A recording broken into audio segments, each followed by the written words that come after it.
My name's Bryn Griffiths. Welcome to the final Labour Left podcast of 2024. This time, to end the year, we're zooming off to Wisconsin, America, to meet Professor Harvey J Kaye. Harvey is the author of the British Marxist Historians, and he's going to help us delve into our own radical history from below.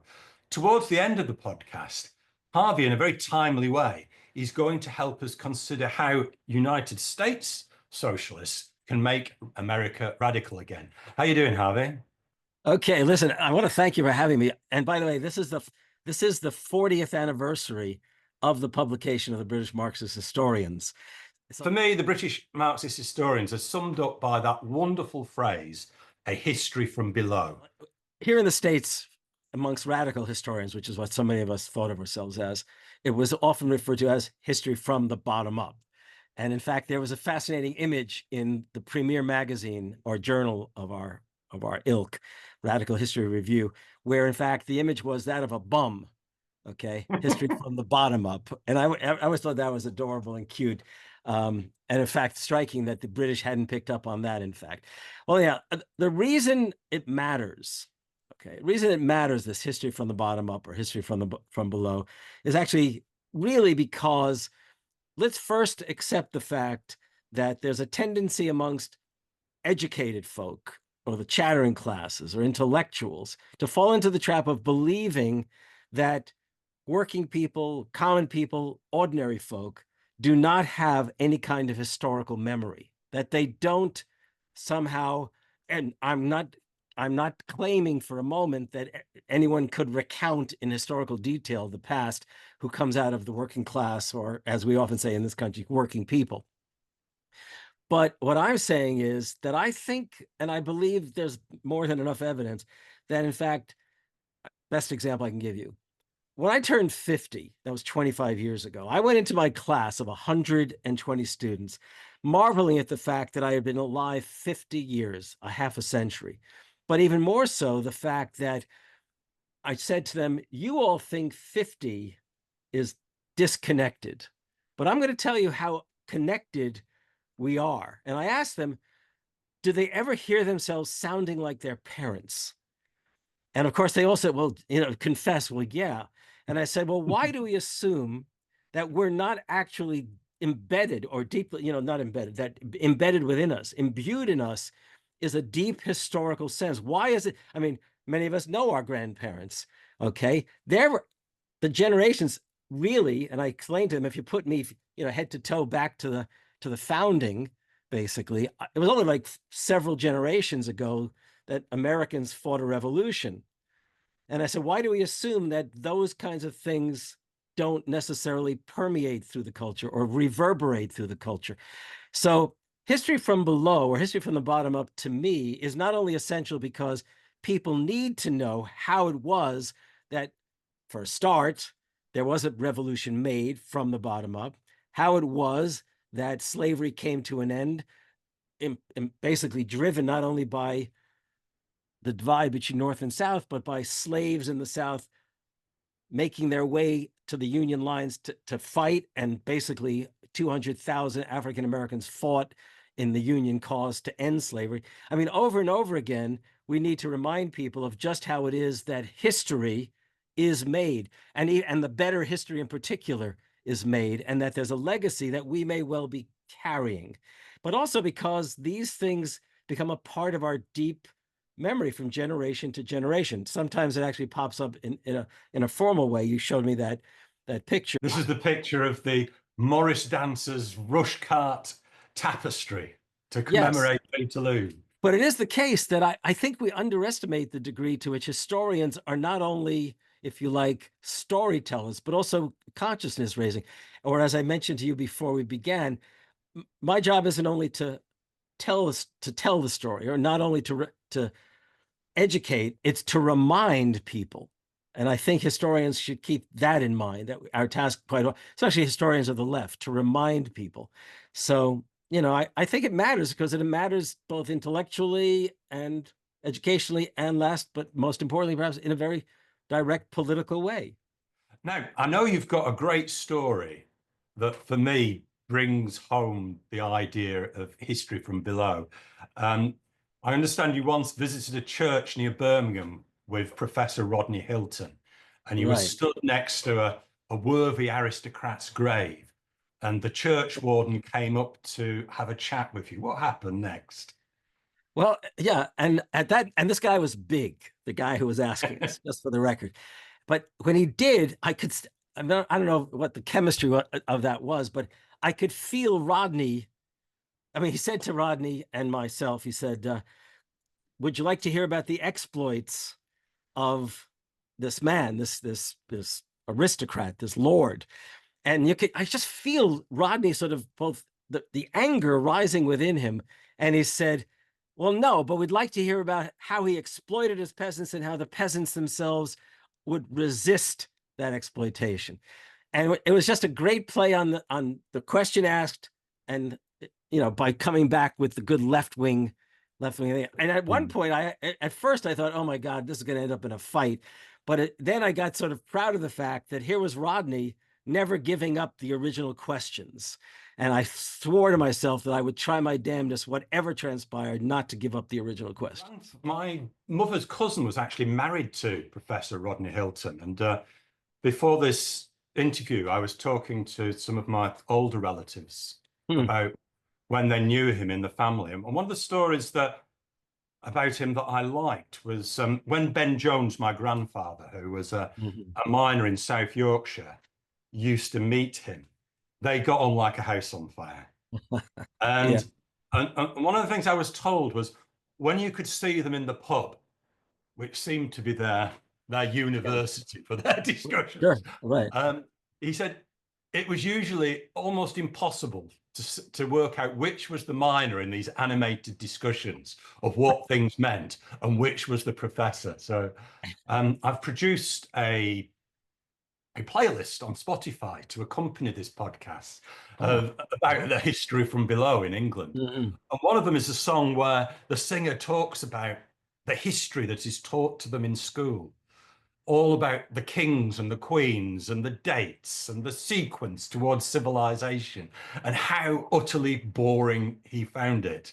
But this history, I think, is a very different history, isn't it? The history from below. Sorry, I know this wasn't part of our script, but on that I have to tell you a story. Please do.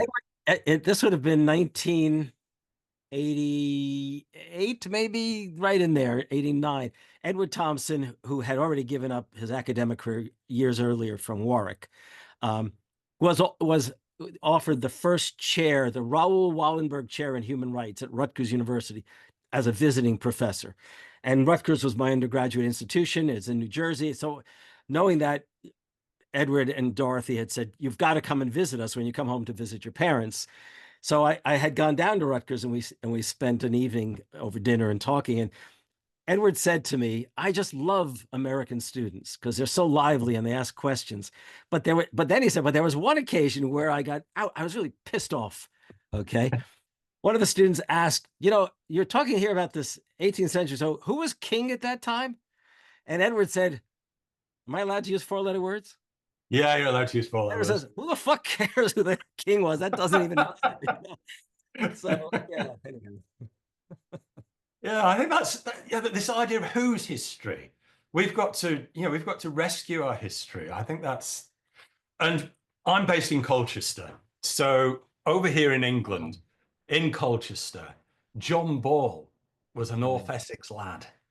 And so I'm keen that my Colchester listeners and viewers find out why John Ball was so important to Rodney, as we called him in our family, or Professor Rodney Hilton. And why is he so emblematic of the communist historians' bottom-up history? Tell us about John Ball. Okay, well, so John Ball is, of course, the foremost priest in the English Rising, the Peasant Rising of 1381. Okay, in many ways, he was, excuse the expression, the intellectual of the Peasant Rising, but he was not the only one. And I think the question mattered to Rodney because I think they were all concerned about what role an intellectual, I'm using Gramscian terms right now, what role an intellectual could play in the making of a socialist politics. And in other words, if it's true that the working class makes history, as Marx says, you know, it's going to be the working class that liberates itself, basically, then what role do intellectuals play? And I think they would not have said it early on in their careers because they would not have wanted to have been accused of having attacked Lenin. But I think it was their hostility to a Leninist understanding that only intellectuals would carry the truth, basically. And I don't know to what extent they were educated to Gramsci, but it may well have been instinctively the case that they were talking about the role of intellectuals in a sort of dialectical way with working people, so that it isn't a matter simply of bringing truth to the working class, but literally of, as Marx himself had said, even the educated or even the philosopher needs to be educated. Something you get that idea. And I think that was I think John Ball was striking in each of them. I wrote an article, by the way, which is in my second book on the historians, titled The Education of Desire, Marxists and the Writing of History. And the opening chapter there is Antonio Gramsci and the British Marxist Historians. And if anyone wanted proof of Gramsci's theoretical and political arguments, they would find it in the British Marxist historians, the role of not necessarily the educated or intellectuals, but the role of certain figures who might have had a more, if you like, sophisticated connection to ideas than average working people. And as a consequence, we get this dialectic between what today we would call the intellectual and working people. And I think for Rodney, John Ball may have stood out in providing him, you know, a lead into what role the communist historians themselves would have played, the Marxist historians would have played. That would be my answer, basically. So was John Ball an organic intellectual, as Gramsci? Well, clearly, decidedly so, in the sense that Gramsci invented, yes.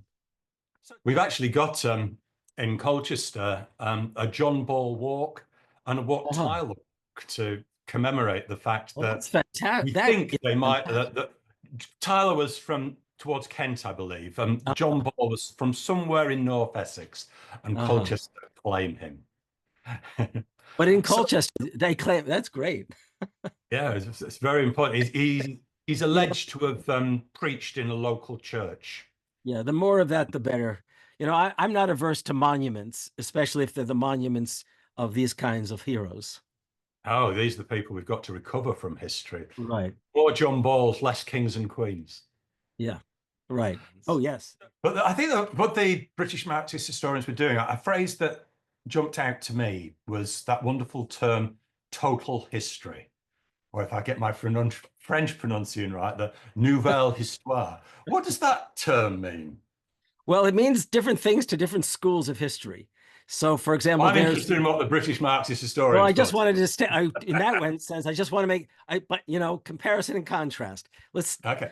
Total history for most historians, they think of Braudel and the Annales School of History, Marc Bloch, Lucien Febvre, those folks. In the British case, the idea of a total history, I think, multidimensional, but one had to do with the fact that they were not going to reduce history to an economic determinism. That was something they would not do. And only at crudest moments do we find that the case. I don't think it'd be tough to actually find it in their work.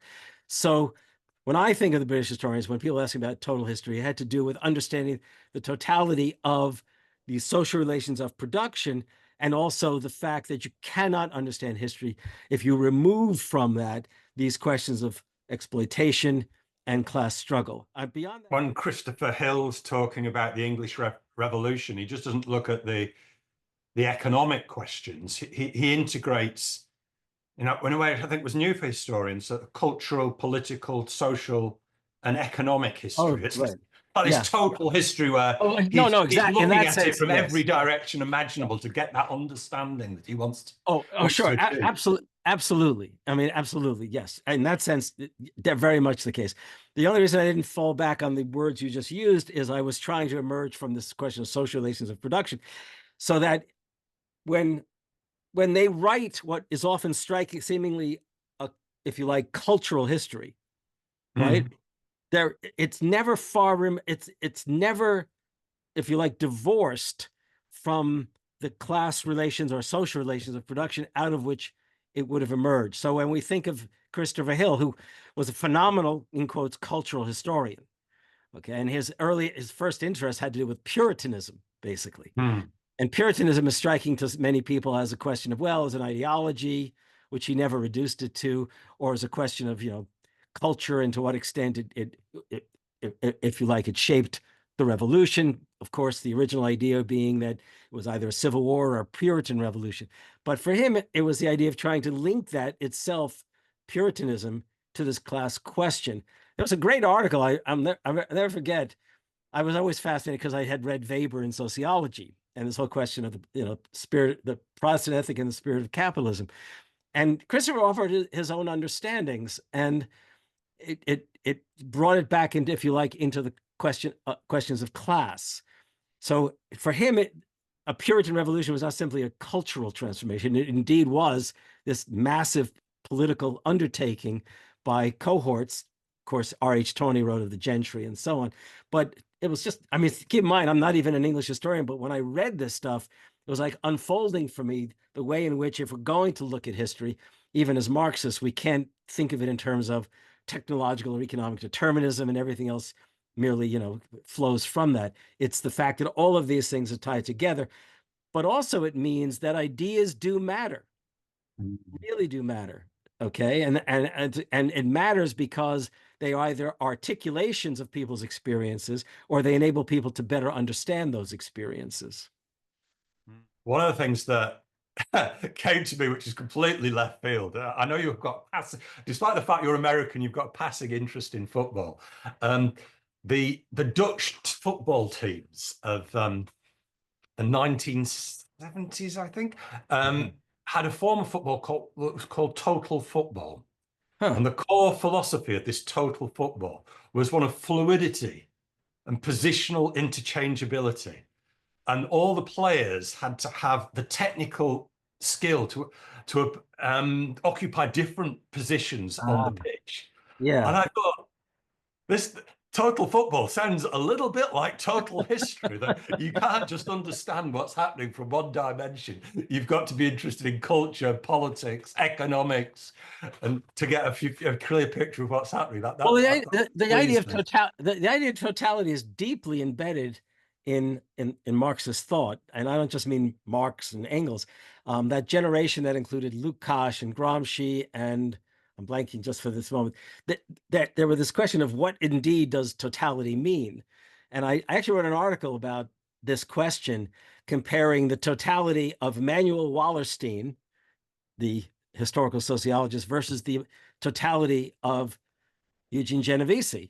One being the totality of the world economy for Wallerstein, the other one being the totality of the class order and class struggle in the case of Genovese.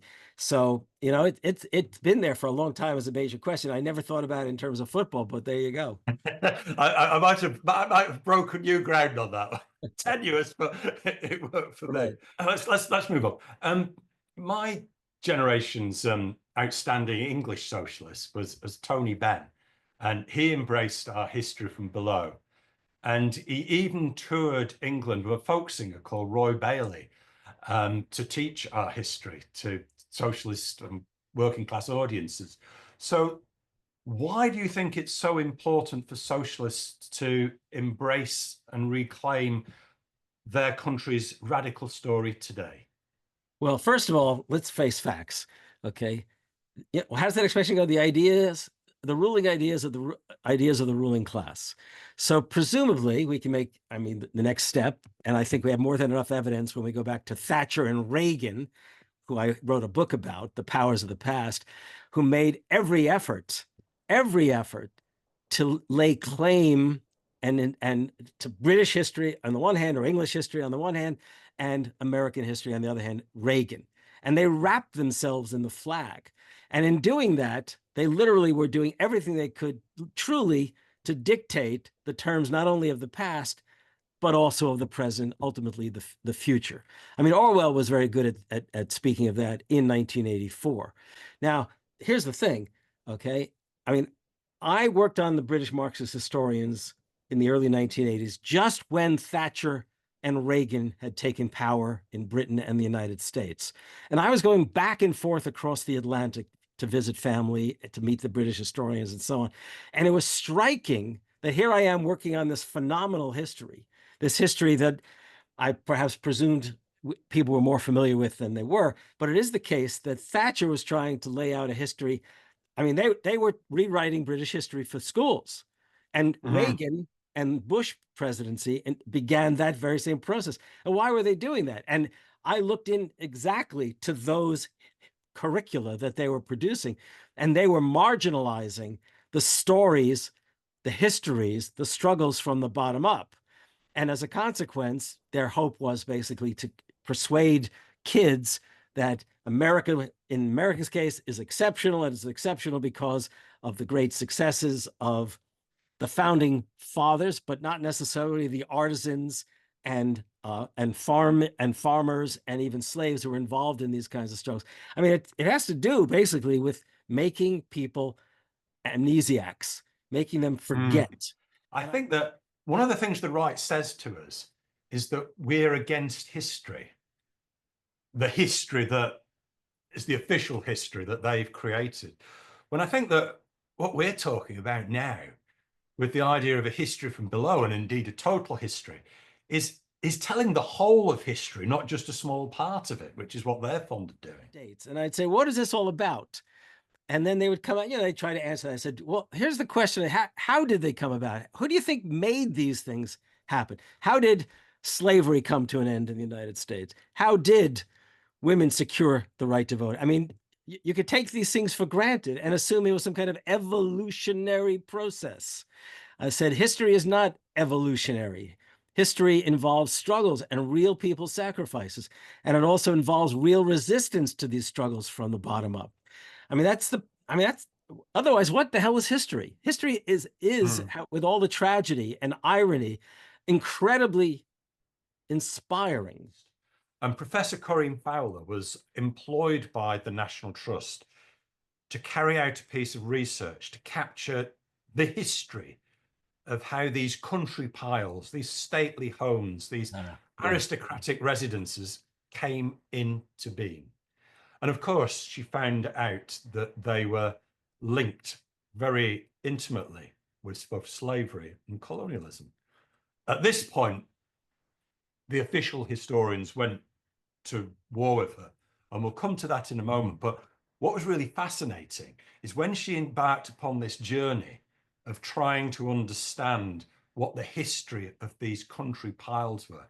Do you know what book it was that inspired her, that set her on her way? E.P. Thompson's The Making of the English Working Class. Well, I can't speak for Corinne. Okay, you've spoken with her. Again, in part because how do you understand the source of wealth? Okay. How do you understand, I'm not saying that we should necessarily tear them down. I mean, people immediately assume that now, well, then what we should all do is storm these and tear them down as if it's the French Revolution. But it is the case that we should, I think it was Walter Benjamin, and maybe Antonio Gramsci too, they made comments about this problem, okay? The legacy of these things. And what they said is there is beauty in these things, but the point is that they belong not only to those folks, okay, they belong to others as well because of the wealth produced that enabled the creation of those. I also thought you were going to mention the fact, well, who the hell built them? Okay, yeah. Who built them? I mean, Independence Hall in Philadelphia, where the Declaration of Independence was signed, where where the revolution officially becomes a revolution. There's like Independence Square, this vast lawn, and there's a museum there with the Liberty Bell, the famous crack in the Liberty Bell kind of thing. And what they discovered in the archaeological dig is that this was also a place where slaves had lived, okay, the same time. And yet there had been no mention of the role of slavery in sustaining the social order of the day, or for that matter, no sense that maybe the revolution itself may well have been shaped in any way from the bottom up by slaves. I mean, it was hard enough for a lot of people to accept the fact that artisans and farmers played a role, let alone black slaves. Do you know how people on the right responded to Corinne's work, looking at slavery and colonialism and the British landed gentry? No, how? Nigel Farage Oh, sorry. Donald's mate, Donald Trump's mate, Yeah, right. referred to her work as trashing our nation's history. And the conservative Common Sense group, misnamed in my opinion, Misnamed, yes, right. declared the Battle of Britain in response to Professor Fowler's work. Now, you've written a book, Why Do Ruling Classes Fear History? History from the bottom up empowers people. Whether it inspires or not, it empowers people. Okay. This is mine as much as it is theirs. And what the good that has come out of that past is a consequence of people in solidarity and collectivities pursuing an idea of equality or pursuing an idea of democracy. And so in essence, one feels empowered. It's not simply what do we owe those who came before us. It's also what we owe those who come after us. Or as there was a great American populist, progressive, socialist kind of journalist around 1900 named Henry Demarest Lloyd. Okay, there's a good Welsh name for you too, I expect. Henry Demarest Lloyd. And he said, securing our liberties is not simply a matter of constant vigilance. That goes back to a statement, either Patrick Henry or someone, you've got to be vigilant so as not to lose your freedom. His point was, if we're going to secure the rights our fathers secured for us, we have to secure new rights for our children. And that's the kind, by the way, if I could offer any kind of argument as to why history matters, it's to enable people to understand that, okay? That history is not a matter of deference to the past or what we owe, but it ought to be teaching us, educating us, encouraging us to realize that you don't just get nourished by history, but you have an obligation to nourish the history yet to be made. Time and time again in our country, and I'm sure in your country in the States, we see socialists and radicals on the television, and they're accused of wanting to rewrite history or not liking history, wanting to get rid of our history. How do we answer that question? We can always do this, right? I'm not sure that'd work on the BBC. And for my American audience, that's what it means. No, but look. Okay. Maybe you'd like to flesh that out a bit, Harvey. For the benefit of people listening on the podcast. Professor Kaye just made a vulgar gesture, first with two fingers and then with a single finger. Right. Yeah. And it wasn't the V for victory. It was the... It was a V sign. Right. So, hey, I mean, what do you say that? Well, yeah, I want to rewrite history. I want to rewrite the real, truly small d democratic history that enables people to vote today that would have been denied to them generations past because the ruling classes did not trust, did not care for, did not want to see the changes that might come about. I mean, please understand that we may take for granted this simple right to vote, okay? But it's the case that people feared working people having the right to vote. I mean, this E.P. Thompson's work is as much a history of democracy as it is a history of class struggle. I mean, those are the kinds of things we have to get across to people that, or as I think it was one of the great, maybe it might have been A. Philip Randolph, the great leader, civil rights and black labor leader, said, nothing is accomplished without struggle, simply put. Okay. And that's clearly the case. And if people come to believe that they should just be patient and wait for history to unfold, they're going to get screwed over and over again. We touched on the Peterloo massacre earlier on there.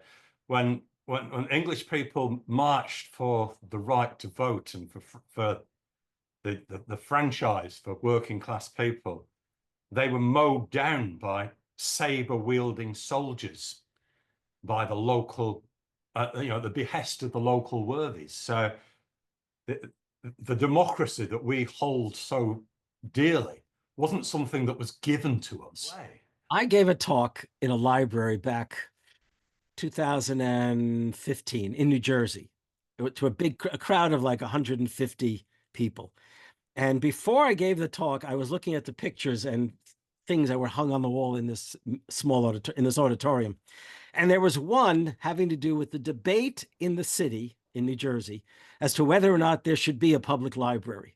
This is in the newspaper article. People didn't, I mean, this one particular guy spoke up and said, no, we don't need a public library. We really don't want certain classes of people to read those kinds of things. And this was the foremost capitalist in that area saying that. I mean, people understand that something as basic as learning to read and write, ruling classes feared that possibility. Slaveholders, the last thing they wanted was for slaves to gain any sense of the ABCs. I mean, it's as simple as that. And similarly, in the modern age, the last thing they wanted was, of course, to have working people become literate, because who knows what they might read. I mean, which is why, by the way, I always really admired the idea of the Workers' Education Association and the adult education industry in Britain, which really was striking. In this country, we didn't have those kinds of things, but it is interesting when you look back how often labor unions created their own schools, or socialist parties created their own schools, in good part. That plays so much into the Gramscian notion of the war of position, civil society, the idea that we have to create our own institutions. We have to, like in England, in the north of England, where I'm from, there was a working men's club in every village. There was a cooperative store in every village. We had clarion cycling groups. We had mountaineering groups. We had the New Left book club. We had socialist historians based in working class communities telling the story, some of them telling it through folk music.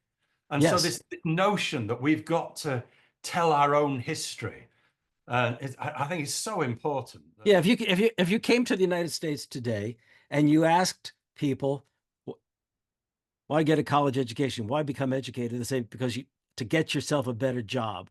Now, that's not an illegitimate answer, but it's so utterly different than the aspirations. Why was it that people wanted public education? Why did they struggle for higher education to be enlarged in the United States? And it was almost always not meant to be specifically utilitarian. It was meant to be to create a better citizenry. The idea was, you want a citizenry that's democratically engaged. Even the founders, even the slaveholder, even like the likes of Jefferson said, you have to have an informed citizenry if you're going to create a democracy. When I was speaking to Jeremy Gilbert about the history of Thatcherism, one of the things that we agreed upon was that in some ways, Thatcher understood the Gramscian notion instinctively, the notion of hegemony and cultural domination. If anything, she understood it better than any left-wing politician of that generation. No, exactly. That's why I said the conservatives seem to ask, for a long time, they were asking the right questions. And what were we doing? What were we doing? And by the way, I know people on the audio podcast won't see this. This was the cover of my book, The Powers of the Past. And it was a study of a disturbing cartoon of Thatch and Ronald Reagan or Ronnie Reagan on the front page. Right. And this was originally published in Britain and then in the United States. So, I mean, The Powers of the Past, Reflections on the Crisis and the Promise of History. And, it lays out how it was that the Tories in Britain and the Republicans over here went right after history. And it goes back to Sir Keith Joseph and then Margaret Thatcher, and how eager they were to rewrite the histories being taught. Why do they all of a sudden want to do that? In good part because they knew that generations of school teachers in both countries were being educated to another kind of history. So it wasn't that they were going to encourage a return to the nostalgic history. They were going to impose it. Okay, impose it. And they did it in Britain. And they couldn't do it quite as well in the States because our educational systems are state-based. So they had to hope to sort of impress it upon state educators to do it in the 50 states. But in 1956, the Soviet Union invades Hungary to put down the workers' revolt. And the communist historians, with the exception of one, Eric Hobsbawm, all leave and are instrumental in creating the new left. Harvey, what happened? Why do you think that was important to their politics? Well, there were also the revelations of the, in quotes, revelations of the Stalinist years. Khrushchev's speech in the same year, wasn't there? Right. And, here, I can tell you that I talked quite a bit about that with a few, well, with several of them. And I would also ask them, which we won't get into, well, why didn't you do it with the Hitler-Stalin Pact? Why didn't it first come show up trials when the old Bolsheviks were executed? Right. And, Better late than never, though. Well, they were young. They were, wanted to do their best to, fight the class war. I mean, whatever it was. But the point is, in 56, I think it's important to realize that, as I said before, they were in many ways writing a history of the struggle for freedom and democracy in Britain. I think the shit hit the fan, as they would say. Okay. And that is that there's only so often that you can try to look the other way, as a collective, that is. Now, keep in mind that Hobsbawm didn't leave. Christopher Hill waited a little bit to leave. Victor Kiernan, I don't think he left for a few years. George Rude said to me that he hadn't never officially left until he went off to Australia, okay, to teach there, because he couldn't get a job in Britain at the university level. So I think it's the fact that really it was just so crude, so overwhelmingly against everything that they had literally believed in and had been suppressing for so long, as about the Soviet Union. I think it came down to that. I mean, that's the best I can put it. But keep in mind, when they left the party, especially in the cases of the likes of Thompson and Savile and others, they entered into a kind of dissident socialism. Edwards, I think, called it a socialist humanism or humanistic socialism. They launched their own, magazine and journal.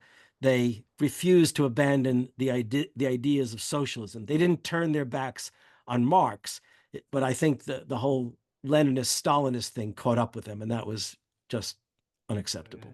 So moving on from the original communist historians, that they become involved in the New Left, and Stuart Hall becomes quite an important figure amongst them.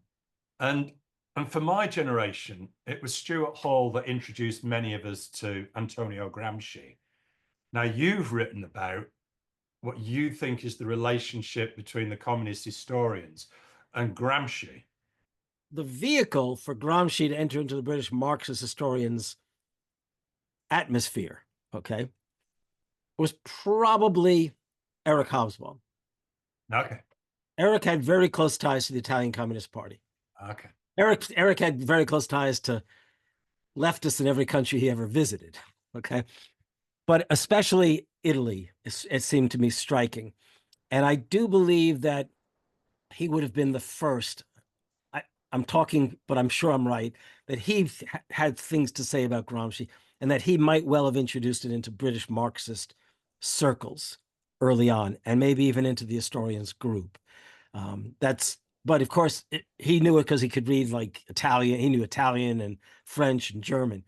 The others might well have known French. I mean, probably got taught it in school, but it's impressive that Hobsbawm was so. In fact, there used to be a joke apparently in the Communist Party historians group that if Eric wasn't present, the question was, so where in Europe is Eric now? It was like this kind of thing, like he's out there, doing something else. And that would have been late 40s into the early. And I make in my article about them as how it's their work that really gives life to Gramsci's arguments. Yeah, there's an uncanny convergence before they've even read it, as far as I understand. Yeah. And by the way, here again, I'm going to suggest, I know I'm doing a show and tell sometimes. So George Rude did this little book, Ideology, as I learned in England, Ideology and Popular Protest. By the way, when I was teaching in this country and I was using an English pronunciation, I would say ideology and popular protest. I had students who said, "Are you calling us idiots?" I swear to God. And in this, he takes his own work and the works of his comrades and and this is already now probably in the 1980s that he's writing this, late 80s.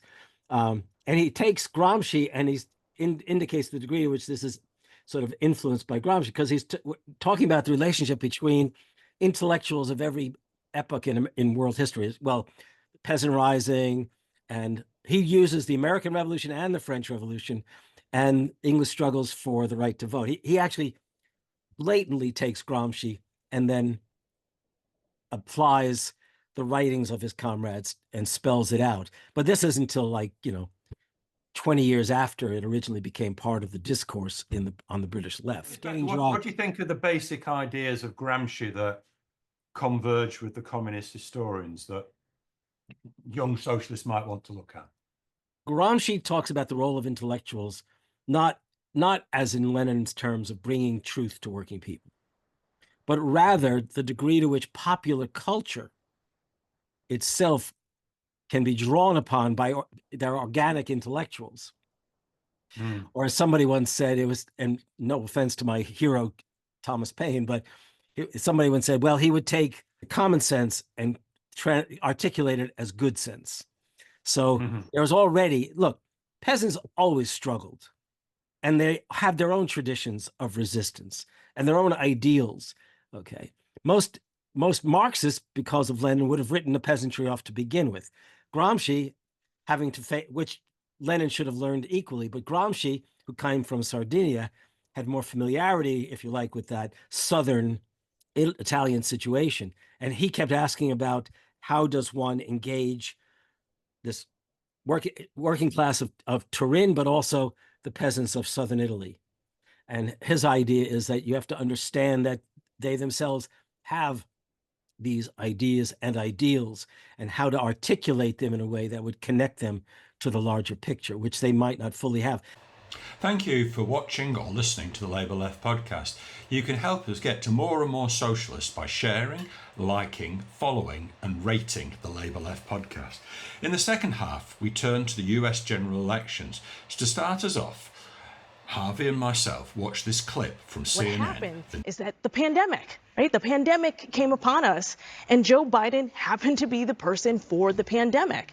And I think they mistook that moment for a referendum on what the Democrats had to offer, rather than being introspective.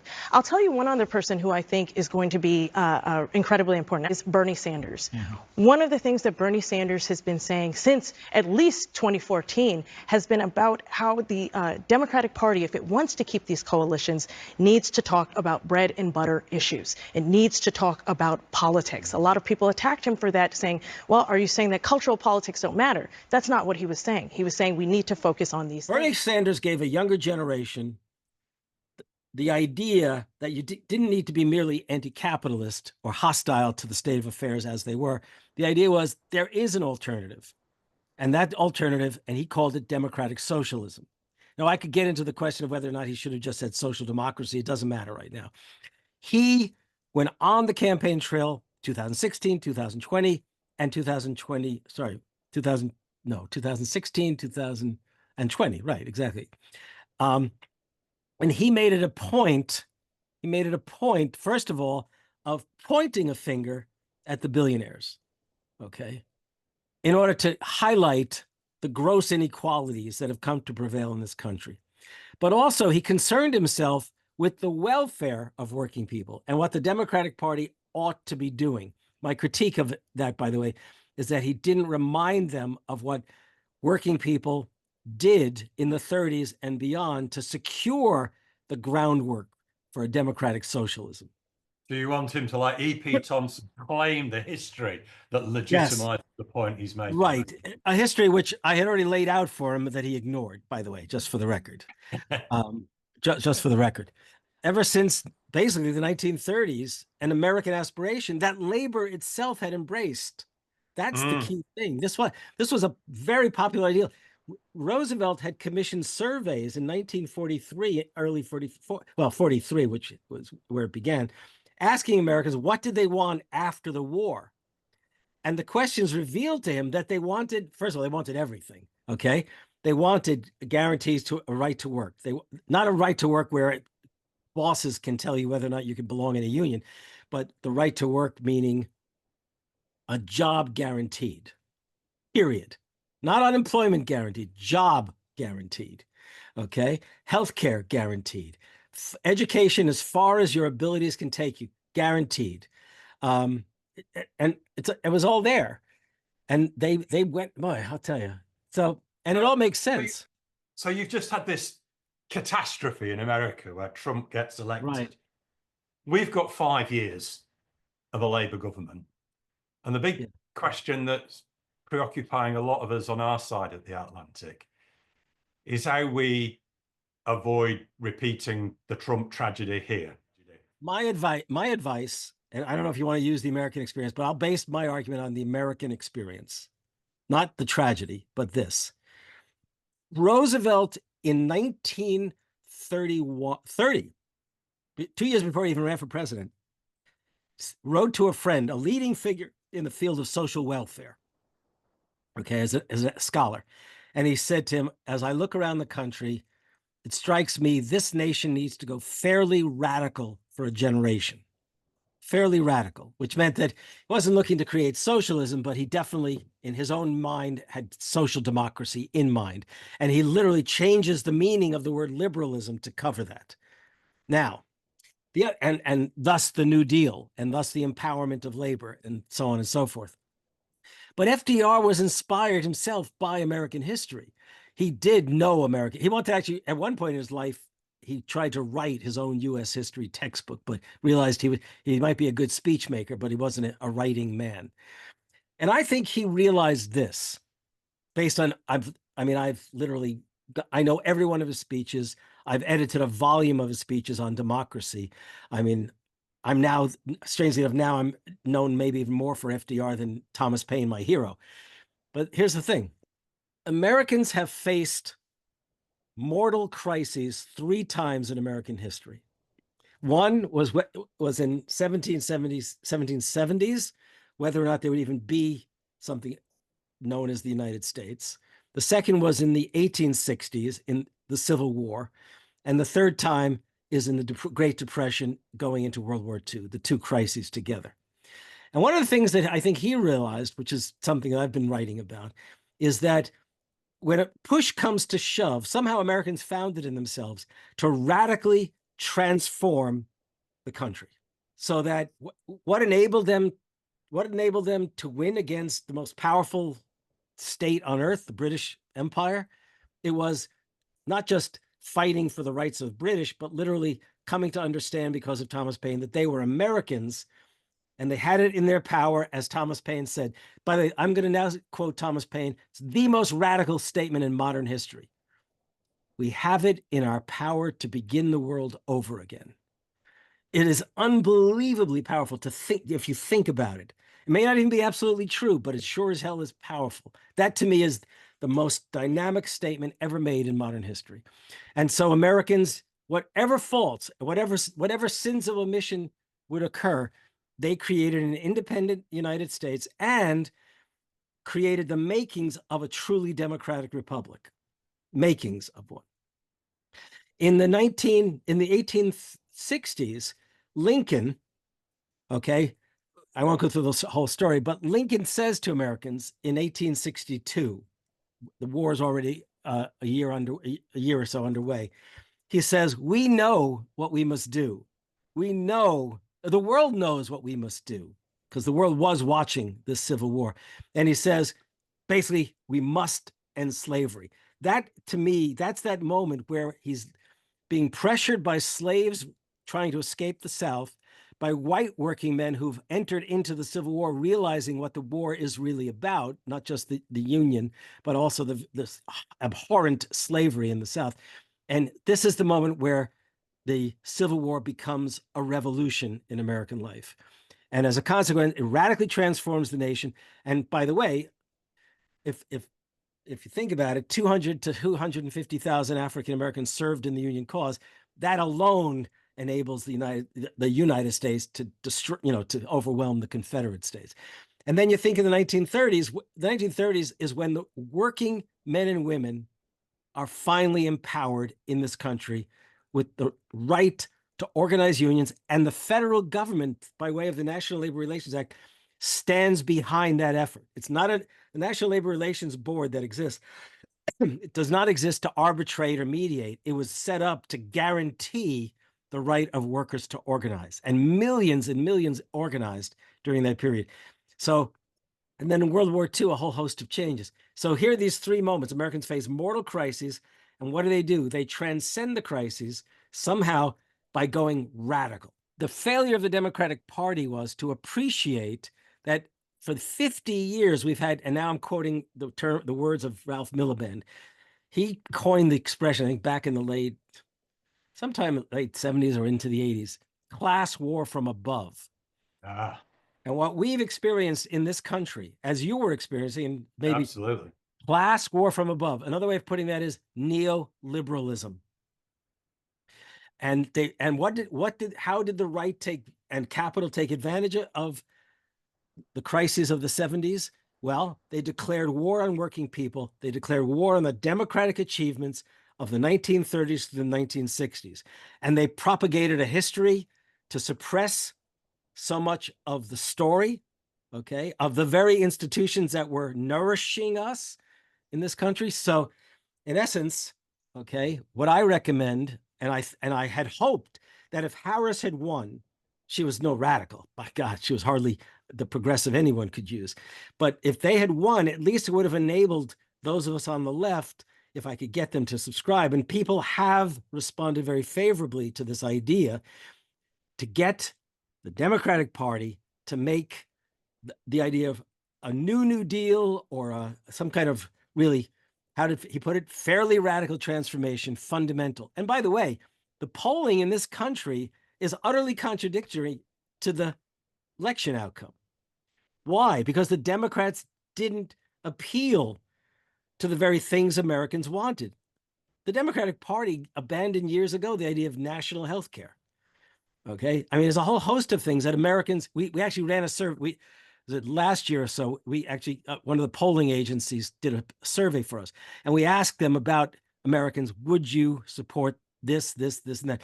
The majority, in some cases, overwhelming majority, supported the very things that we included in this 21st century economic Bill of Rights that we're proposing. And did the Democrats go anywhere near it? No. What can I say? So I would say to the Brit, I would say to you guys, look, the story of democracy is that's democracy, as FDR said, is a march. It's not something you arrive at. So I think that we need to have some discussions in Britain about the next 5 years. What does I think the economic Bill of Rights sounds really spot on. I think Bernie's advice that I'm taking about why the Democrats failed by not delivering for their working class core voters. What we've got to discover in Britain is how we can understand what's happened in America, understand our history, and speak again to our working class voters. You know, it's interesting that I also advise, there was a political candidate here. I don't know if you've heard of Nina Turner. Yeah. Okay, Nina contacted me when she was running for Congress in Cleveland and asked me, would I help her out? She loved this video that I had done on the Economic Bill of Rights, and she wanted to make that the centerpiece of her campaign for Congress. And I ended up being her primary advisor, and we're still very close and involved in things together. And I said to Nina, I said, you know, if you had the money, I would take billboards, get your campaign committee, take billboards all over the city of Cleveland, not about the Economic Bill of Rights. That'd be great. I think as well, it's this. There are the best politicians, the ones that you and I would really embrace, and I'm sure you'll agree, are not the ones who tell you they will fight for you. It's the ones who inspire the fight in you. And Nina did that with people. And FDR did that with people. Bernie Sanders, that's when I first thought of it. It was Bernie Sanders versus Hillary Clinton. And Hillary Clinton was harping over and over again about, I want to be your champion. I want to fight for you. And Bernie just said something interesting. He said, not me, us. That was a little thing. This became a hashtag. And it wasn't just the idea of the Judeo-Christian ethic of do unto others as you would have them do unto you. It had to do with this. I can't do this by myself. If we're going to do this, it's going to be us doing it. And somebody asked him in the news, in a town hall on the news, they said, what if you can't get Congress to go along? Then he said, then that's when the us has got to show up outside and make known that this is what they want and why they voted the way they did. And that's the point. We need candidates who understand and grasp that their role in running for office is not to say, I'll be your champion. It's to say, we will make history. And I have a feeling, I could be wrong, I really wasn't that close to the experience, and I wasn't over in Britain.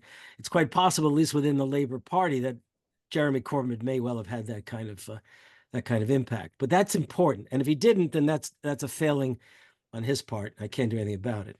Jeremy's period in office is a tale of two stories. 2017, I think we really did capture in a manifesto called For the Many and Not the Few, the aspirations of many, many people. We showed that a lot of the policies of the left were popular, and he mobilized a movement that was far, far more important than he was as an individual. Yeah. Unfortunately, by 2019, the tide had turned and the election was fought on a very nationalist basis around get Brexit done. Oh, yeah. And that sort of progressive intent of 2017 was overwhelmed. But there's a whole podcast of that. Yeah, that part of it, the Brexit question, we were all right on top of what was going on. Yeah, right. Yeah, it was our Trump moment. But anyway, I think your inspiring thoughts on what we should do in both Britain and America are a good place to end our podcast, Harvey. And you've done that trick that we talked about E.P. Thompson doing, which is to take history, our history, the people's history, and show how important it is for us today and how we can weaponize it as a real political tool in our struggles today. Yeah. So finally, and I think I might have a sort of idea who you're going to choose, Harvey. But finally, before we end, I always ask our guests to name their class hero of the month, the person who has inspired them more than anybody else to adopt their socialist ideas.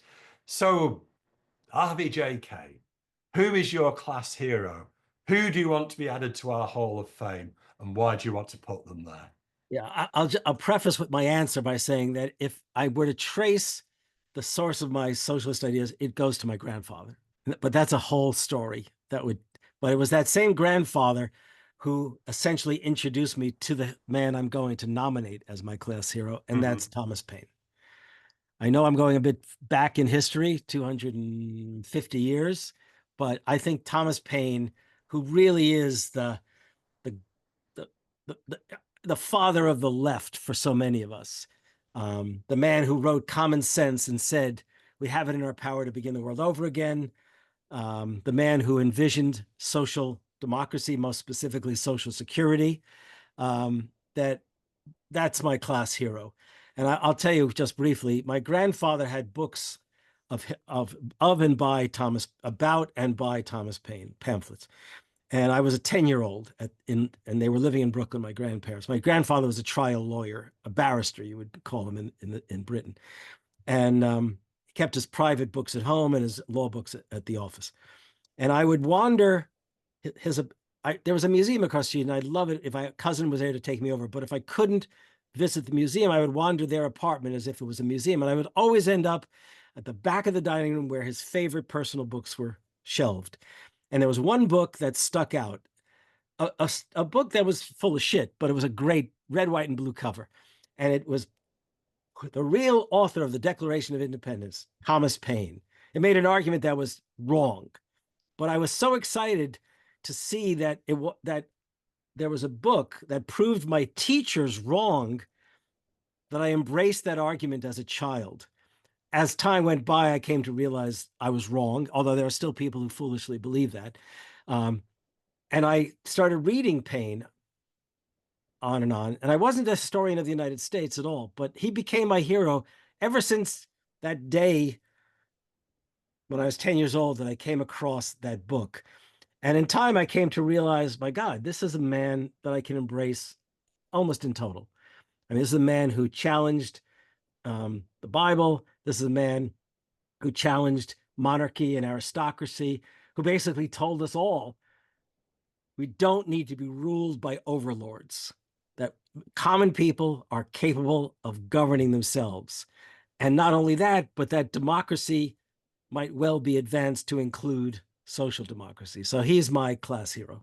My comrades and friends in Lewes, where he once lived on the Sussex coast, will be delighted to hear Thomas Paine added to our list of class heroes.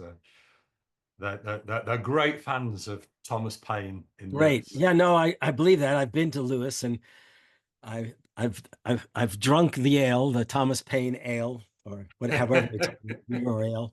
In fact, for those of you who can see this, there's a Harvey's holding up a badge from a beer pump, a traditional real ale pump, Harvey's, which is the Lewes brewery. It's got a wonderful picture of Tom Paine. It's Harvey's Tom Paine Ale. So, thank you very much. That's been fantastic. And finally, don't forget to have a listen at our Spotify folk music playlist. Just go to Spotify and search for History from Below. It's the name of the playlist, and it's a playlist to accompany all the wonderful ideas and historic figures that Professor Harvey J Kaye has spoken about today. And to give you a flavour of what to expect from the playlist, here's Tom and Emma from Essex at the North Essex World Transformed Songs of Resistance event, singing us out with John Ball. That's great. I got to go, but thank you very much, Harvey. Wonderful to speak to you. Bye-bye. Lady, and who will be the Lord in the light that is coming in the morning? Sing John Ball and tell it to them all. Long live the day that is dawning. I will grow like a cock and arrow like a lark for the light that is coming in the morning. Eve is the lady and Adam is the Lord. When we are ruled by the love of one another, Eve is the lady and Adam is the Lord. In the light that is coming in the morning, sing John Ball and tell it to them all. Long live the day that is dawning. I will grow like a cock and carol like a lark in the light that is coming in the morning.